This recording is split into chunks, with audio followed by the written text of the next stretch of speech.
வணக்கம். அனைவருக்கும் வணக்கம். இன்றைக்கி நம்ம பார்க்க போகிறது எல்லாருக்கும் வரக்கூடிய ஒரு முக்கியமான நோய் அல்சர். அதாவது கரெக்டான டைமுக்கு சாப்பிடாம இந்த மாதிரி ஏதாவது அந்த வயிற்றை காயப்படுறதுனால இல்லைன்னா ஒத்துக்காத சாப்பிட்றதுனால வரக்கூடிய அந்த வயிற்று புண்ணு தான் அல்சர். இதை குணமாக்குறதுக்கு சாதாரணமாக நம்ம இயற்கையாகவே இல்லாமல் பண்ணிக்கலாம். ஒன்றும் கிடையாது. கருப்பு திராட்சை இருக்குது பார்த்தீங்களா, அந்த கருப்பு திராட்சையை நல்லா ஜூஸாக அடித்து காலையிலும் சாயந்தரமும் ஒரு 2 நாளைக்கு ஒவ்வொரு டம்ளர் குடிங்க. அந்த அல்சர் இருக்க இடமே தெரியாமல் போயிடும். அதே போல் சாதம் இருக்கு இல்லையா, சாதத்தோட அம்மான் பச்சரிசி இலை, அதாவது நம்ம ரோட்லலாம் வளர்ந்து எடுக்க பார்த்தீங்கன்னா அம்மான் பச்சரிசி, அந்த இலையை சேர்த்து அது கூட கொஞ்சம் துவரம்பருப்பு இதெல்லாம் போட்டு நல்லா ஒரு சாதமாக்கி அதை நம்ம ஒரு வேளை பகல் டைமில் சாப்பிட்டோம்னா அந்த அல்சரை வர்றதை தடுக்கும், இருந்தாலும் கூட குணமாயிக்கும். அதே போல் பார்த்திங்கன்னா இந்த அல்சர் வர வர வர என்ன ஆகும்னா சாப்பிட்றதுக்கே வயிறு வலி வர ஆரம்பிச்சிடும்.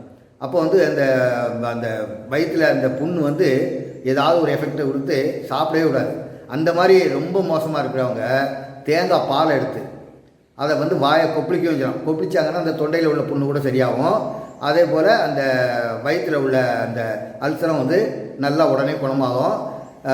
இது தேங்காய் பால், அதாவது கொஞ்சம் ஒரு நல்லா, அதாவது ஒரு சாதாரணமாக ஒரு வழுக்கையான தேங்காய், அதாவது ரொம்ப நெத்தாக கூட வேணாம், அந்த இதில் அதையும் நம்ம சும்மா சாப்பிட்டா கூட நல்லா அந்த அல்சருக்கு நல்ல ஒரு இது. அதுதான் இளநீர் சாப்பிடலாம் அடிக்கடி.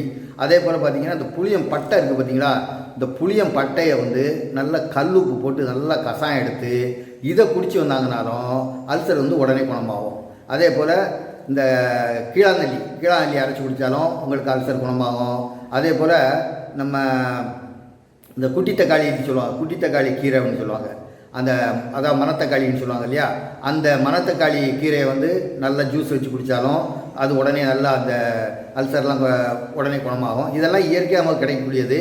இதில் முக்கியமாக நம்ம சாதாரணமாக லேசாக நம்ம சாப்பிடக்கூடியது பார்த்திங்கன்னா அந்த தேங்காய் பாலும் அந்த கருப்பு திராட்சை, இதெல்லாம் நல்லா குணமாகும். கருப்பு திராட்சையெல்லாம் அந்த விதை இருக்குது பார்த்திங்கன்னா, அந்த விதையெல்லாம் எடுத்து சாப்பிட்டோம்னா அந்த விதையை நம்ம அவாய்ட் பண்ணியிருக்கோம். அந்த விதையே நல்லா மிக்சியில் போட்டு அடித்து சாப்பிட்டோம்னா கேன்சர் அப்படிங்கிறது கூட அதில் தான் குணமாகுது. அதாவது அந்த உள்புண்ணை ஃபுல்லாக ஆக்கக்கூடிய தன்மை இந்த கருப்பு திராட்சைக்கு உண்டு.